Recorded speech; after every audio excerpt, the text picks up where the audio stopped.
says that I've never met my biological father or mother, and I do not know my father's name. I was adopted at birth and given my adopted father's name, but he abandoned me. I reverted to Islam and changed my name. Is this permissible to do? I have to keep the name of my adopted father, or take the name of my mother, which I have just found out, or can I take my husband's name as I have just got married? This question is a bit complicated. First of all, generally speaking, a person must not be called except after his father and his forefathers.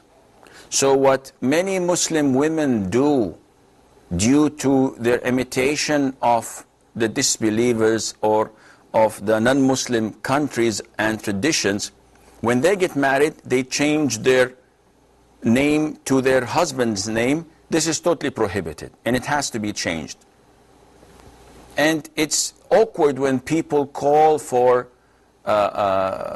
feminism and when they call for the rights of women, yet they themselves are the first to change their God-given names to their husband's names.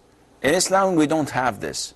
A woman keeps and is called after her father and her grandfather and her family name, never to be changed into anybody's names. This is the basics. Now, if a woman was born out of wedlock, so her father did not marry her mother, she is not to be called after her biological father, because there was no legitimate marriage. She would be called either after her mother's family, because this is the trend that the child that was born out of wedlock is not to be called after the biological father, but rather by the mother's family. Or in an incident where a child does not know the father nor the mother. In this case, he would be or she would be given a name that is general. So the first name we have no problem with. Whatever your first name is, this is okay. Now, the second and family name, it should be general. So each and every slave of Allah is Abdullah. So if her name is Catherine, then her name would be Catherine, the daughter of Abdullah. Catherine Abdullah.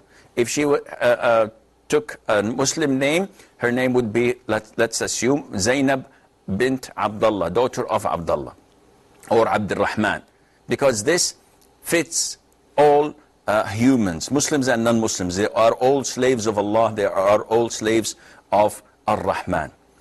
In your case, Amatullah, if your mother, whom you had discovered recently, acknowledges that she had a marriage contract with your biological father, you have to be called after him. If not, then you may be called after a general name like mentioned, Abdullah, etc., but not after your husband. And I hope this, inshallah, answers your question.